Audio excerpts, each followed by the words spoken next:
Hello everyone. इस video में हम चैप्टर 5 स्टार्ट कर रहे हैं।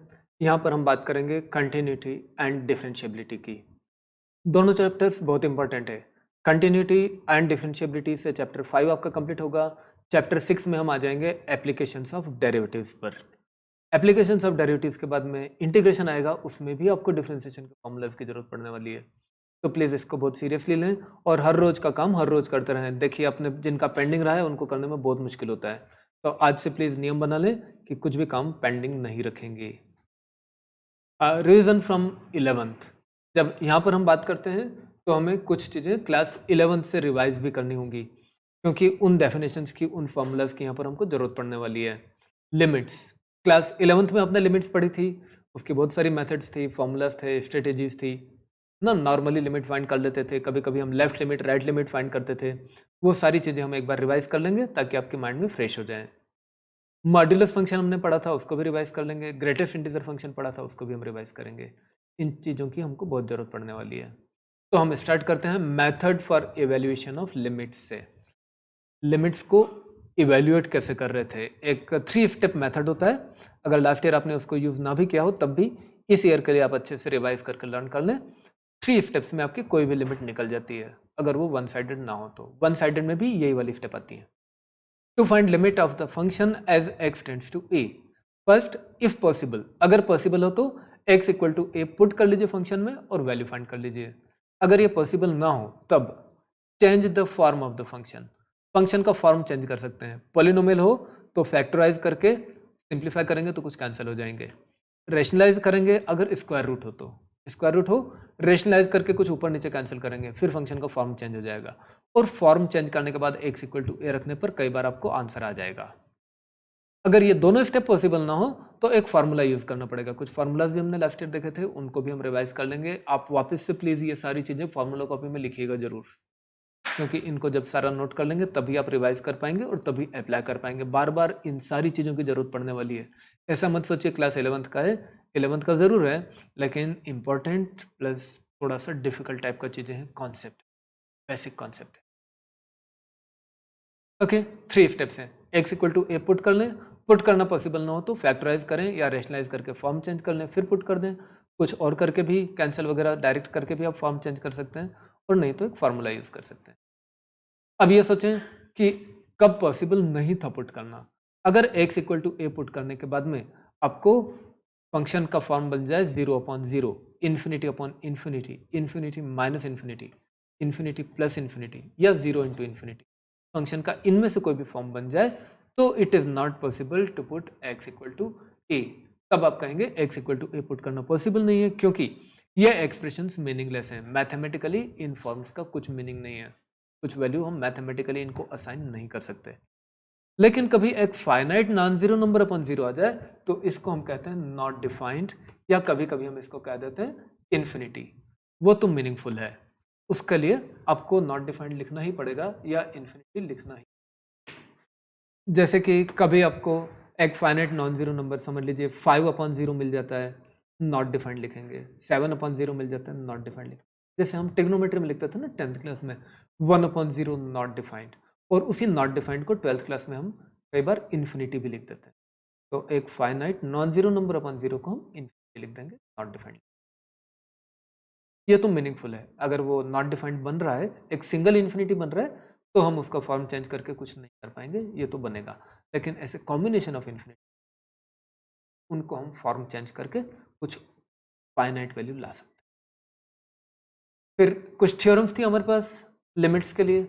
अगर दो फंक्शन ऐसे हैं कि उनकी लिमिट एग्जिस्ट करती है फाइनाइट नंबर के रूप में, तो उन दोनों के सम की लिमिट हम निकाल सकते हैं।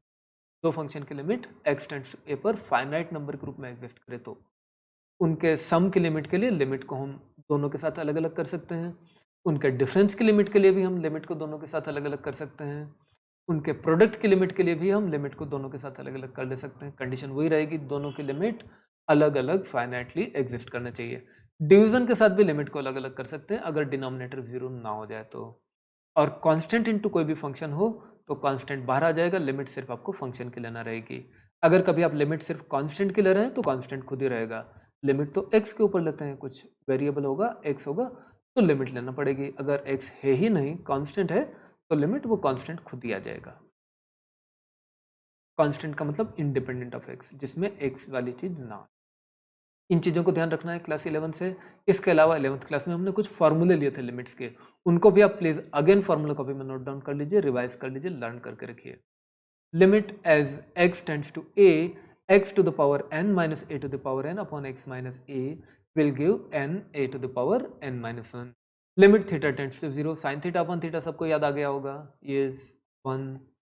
Limit theta tends to 0, tan theta upon theta is also 1. एक ही चीज का ध्यान रखना है कि इन दोनों फॉर्मूलाज में थीटा हमेशा रेडियंस में होना चाहिए। कभी डिग्री में गिवन हो तो रेडियन में चेंज कर लीजिएगा, फिर फॉर्मूला लगाइएगा। कुछ और भी फॉर्मूले थे। Limit x tends to 0, e to the power x minus 1 upon x will be 1. Limit x tends to 0, a to the power x minus 1 upon x will be log of a to the base e. And limit x tends to 0, log of 1 plus x upon x will be 1 provided the base is e. Maths में जब भी log आता है हम base e वाला ही लेते हैं। इसके अलावा हमने वन साइडेड लिमिट्स भी ली थी, लिमिट फ्रॉम लेफ्ट और लेफ्ट हैंड लिमिट। कैसे लिखते हैं? Limit x tends to a के ऊपर छोटा सा निगेटिव डाल देते हैं, x tends to a negative f of x। इसको हम कहते हैं limit, left hand limit of the function at a। And इसको हम डिफाइन करते हैं expected value of the function. Function की वैल्यू क्या बनेगी जब x tends to a from left हो जाए। x tends to a from left, a from left को समझ लीजिए, x a के वेरी क्लोज होना चाहिए, बट a की लेफ्ट में होना चाहिए नंबर लाइन के ऊपर, यानी a से थोड़ा छोटा होगा x। कैसे इसको फाइंड करना है आज हम एक एग्जांपल देखेंगे और उसी मेथड से फाइंड करिएगा। अगर लास्ट ईयर आपने कोई दूसरी मेथड भी ली हो तो प्लीज जो मेथड इस वीडियो में आपको समझाई जा रही है उसको लेकर के आगे चलिए, तो आपकी बाकी की चीजें फास्ट हो जाएंगी, इजी टू अंडरस्टैंड हो जाएगी और सिंपल भी हो जाएंगी। लिमिट फ्रॉम राइट या राइट हैंड लिमिट, इसके लिए x tends to a positive लिखते हैं और इसको डिफाइन करते हैं expected value of the function when x tends to a from right. x a के क्लोज तो है बट a की राइट में है, मतलब x को a से थोड़ा सा बड़ा होना चाहिए। नंबर लाइन के ऊपर राइट में होगा तो बड़ा होगा, लेफ्ट में होगा तो छोटा होगा। और वन साइडेड लिमिट्स के बारे में कुछ रिमार्क्स हैं, कुछ इंफॉर्मेशन है जो हमको मालूम होना चाहिए। लेफ्ट लिमिट और राइट लिमिट जनरली इक्वल नहीं होती है, ऐसा कुछ रूल नहीं है कि उनको इक्वल होना चाहिए, कभी हो सकती है इक्वल, कभी नहीं भी हो सकती। अगर वो दोनों इक्वल हों और उन दोनों की कॉमन वैल्यू l हो तो जो आपकी नॉर्मल लिमिट होती है x टेंड्स टू a वाली वो एग्जिस्ट करेगी और उस लिमिट की वैल्यू भी l हो जाएगी। अगर दोनों लेफ्ट और राइट लिमिट्स अलग अलग हों या उनमें से एक एग्जिस्ट ना करे तब नॉर्मल लिमिट एग्जिस्ट नहीं करती है। अब आप सोच रहे होंगे कि वन साइडेड लिमिट्स की जरूरत ही क्या है, वैसे भी तो हमने एक 3 स्टेप मेथड देखा तो उससे लिमिट निकल ही रही थी। 3 स्टेप मेथड से लिमिट निकल जाएगी अगर फंक्शन की अलग अलग सिचुएशन में अलग अलग वैल्यूज ना हो तो। और इस तरह के सिनेरियोज में कभी कभी आपको लेफ्ट और राइट लिमिट लेना जरूरी हो जाता है। देखेंगे इस फंक्शन की जो वैल्यूज आपको दे रखी हैं, यह फंक्शन x लेस देन 2 के लिए x माइनस 3 बन जाता है, x इक्वल टू 2 के लिए 4 बन जाता है, x मोर देन 2 के लिए माइनस x प्लस 5 बन जाता है। 2 बहुत इंपॉर्टेंट पॉइंट है, 2 की लेफ्ट में कुछ अलग वैल्यू है, 2 की राइट में कुछ अलग वैल्यू है। ऐसा कुछ फंक्शन हो जिसकी वैल्यू 2 से अलग अलग हो जाती हो और आपको उसकी लिमिट भी 2 पर ही चाहिए हो, तब आपके लिए जरूरी हो जाता है कि लेफ्ट लिमिट भी फाइंड करें और राइट लिमिट भी फाइंड करें, क्योंकि 2 की लेफ्ट में कुछ अलग वैल्यू होती है, 2 की राइट में कुछ अलग वैल्यू होती है। इसी तरह की सिचुएशन में आपको लेफ्ट और राइट लिमिट पर जाना होगा। अगर कोई फंक्शन हो जिसकी अलग अलग सिचुएशन में अलग अलग वैल्यू हो और जिस पॉइंट पर उस फंक्शन की वैल्यूज चेंज होती हैं उसी पॉइंट पर आपको लिमिट की जरूरत पड़ जाए, सिर्फ तभी आप लेफ्ट लिमिट और राइट लिमिट फाइंड करेंगे, नहीं तो आप डायरेक्ट लिमिट फाइंड कर लेंगे 3 स्टेप मेथड से जो मैंने आपको शुरू में बताया। ओके, अब लेफ्ट लिमिट और राइट लिमिट फाइंड कैसे करें इस मेथड से जो मैंने आज एक्सप्लेन किया। देख लीजिए, बहुत सिंपल एक्सप्रेशन है। Limit x tends to 2 negative अगर आपको चाहिए तो limit x tends to 2 negative f of x लिखिएगा, limit x tends to 2 negative भी लिख लीजिएगा, फिर फंक्शन की वैल्यू डाल दीजिएगा। फंक्शन की वैल्यू कैसे डालना, नंबर लाइन पर सोचिएगा, 2 होगा नंबर लाइन पर, x टेंड्स टू 2 नेगेटिव बोला, नेगेटिव मतलब 2 की लेफ्ट साइड में, x यहाँ पर है 2 की लेफ्ट साइड में। अगर 2 की लेफ्ट साइड में x है तो x को 2 से छोटा होना चाहिए, x 2 से छोटा है तो फंक्शन की वैल्यू कितनी, x माइनस 3।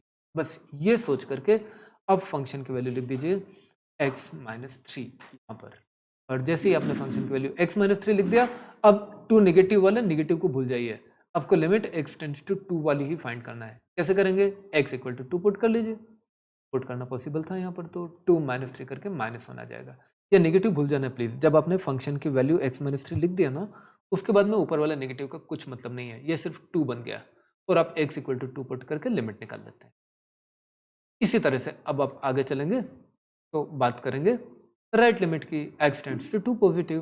टू पॉजिटिव के लिए फिर नंबर लाइन पर आ जाइए, x टू की पॉजिटिव साइड में आपकी बार टू की राइट में है, यानी x इस एरो की जगह पर है जो कि टू से आपकी बार बड़ा हो चुका है, टू की राइट में है तो टू से बड़ा है।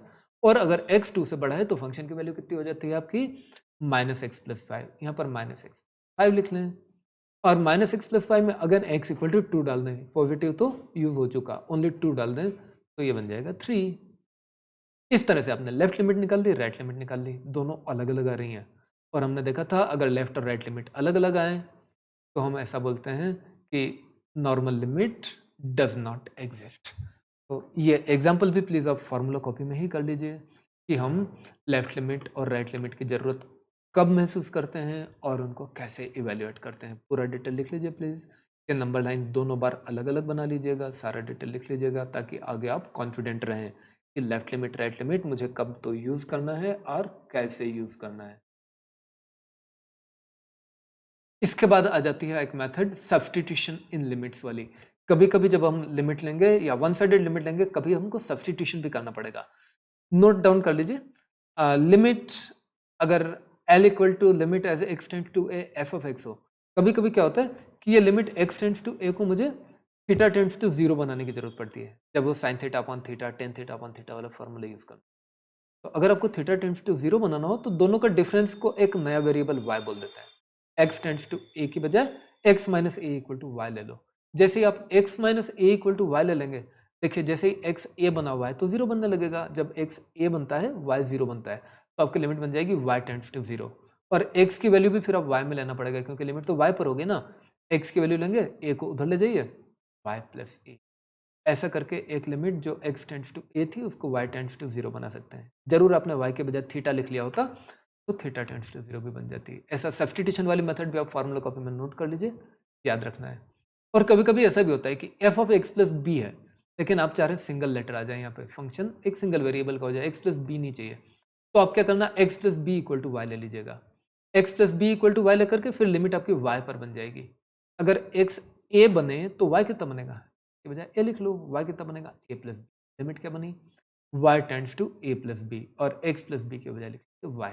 इस तरह के दो सब्स्टिट्यूशंस कई बार आपको लिमिट में करना पड़ते हैं।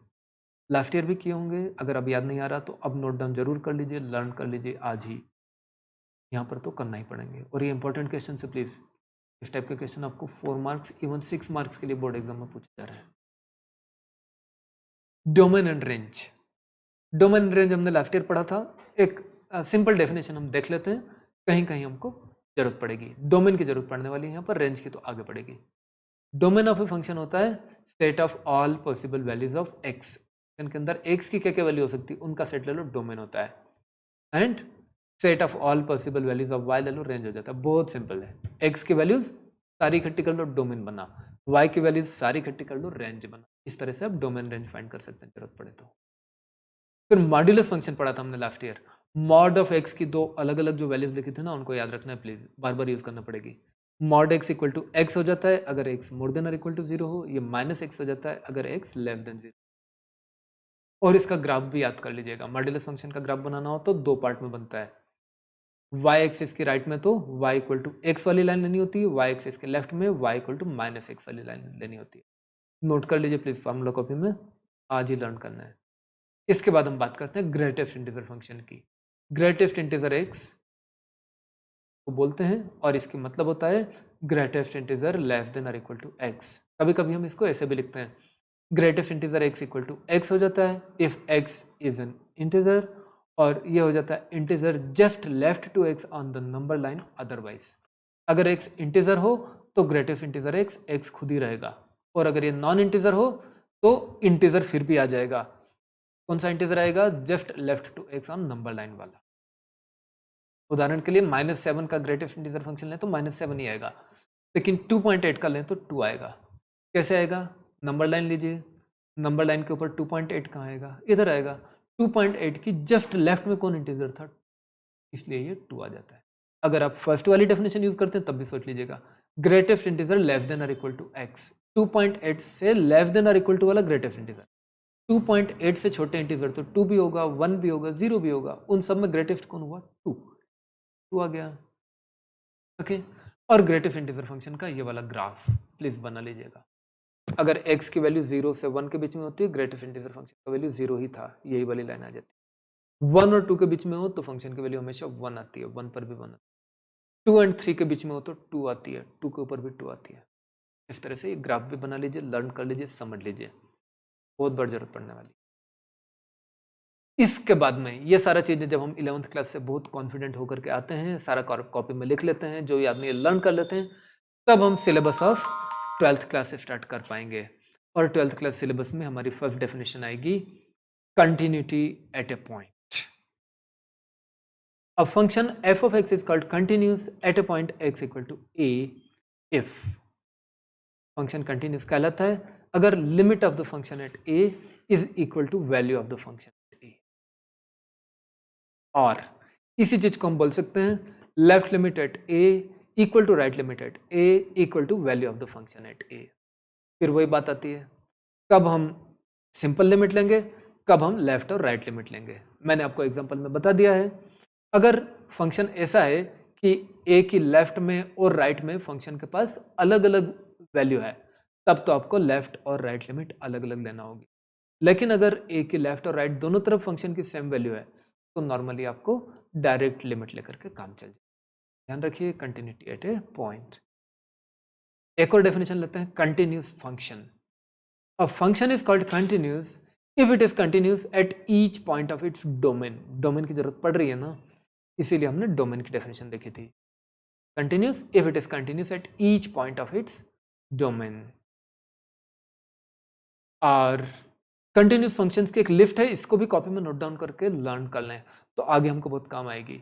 सारे पोलिनोमियल फंक्शंस कंटिन्यूस हैं, ट्रिग्नोमेट्रिक फंक्शंस कंटिन्यूस हैं, इनवर्स ट्रिग्नोमेट्रिक भी कंटिन्यूस हैं, जिनको हम चैप्टर 2 में पढ़ने वाले हैं 12th क्लास में। एक्सपोनेंशियल फंक्शंस कंटिन्यूस हैं। एक्सपोनेंशियल वो होते हैं जिनमें कि x एक्सपोनेंट में आता है, यानी x पावर में आता है। लॉगरिथमिक फंक्शंस कंटिन्यूस है, वो फंक्शन जिनमें लॉग आता है वो भी कंटिन्यूस है।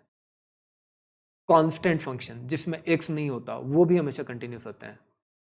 Modulus function mod x continuous आएगा। सर्ड्स मतलब स्क्वायर रूट, क्यूब रूट, 1 में हो, कैसे भी हो, सारे फंक्शन ये कंटिन्यूस होते हैं। अब इतनी सारी बड़ी लिस्ट देखने के बाद आप सोचने लग गए होंगे कि आफ्टर ऑल नॉट कंटिन्यूस कौन है, सारे तो कंटिन्यूस हो गए। ऐसा नहीं है, ग्रेटेस्ट इंटीजर फंक्शन अभी हमने देखा वो डिसकंटिन्यूस है। इसके अलावा वो फंक्शन जिनकी अलग अलग सिनेरियो में अलग अलग डेफिनेशंस होती हैं वो कई बार डिसकंटिन्यूस निकल जाते हैं, जैसा कि हमने पहले आपको एग्जाम्पल दिया है। तो आज हम इफ डेफिनेशन तक रखते हैं इस वीडियो में। अगले वीडियोस में हम कुछ और डेफिनेशंस देखेंगे, लेकिन उसके पहले हम कुछ क्वेश्चंस कर लेते हैं एक्सरसाइज 5.1 से, जिनके अंदर इन डेफिनेशंस का यूज होता है। तो इस वीडियो में हम इतना ही रखते हैं, अगले वीडियो में हम कुछ क्वेश्चंस करेंगे 5.1 से, और उसके बाद में बाकी के डेफिनेशंस फॉर्मूलाज के ऊपर। इनको आज ही कॉपी में प्लीज़ कंप्लीट कर लीजिए, नोट डाउन करिए, लर्न करिए। कुछ डाउट है आज ही क्लियर करिए। Thank you.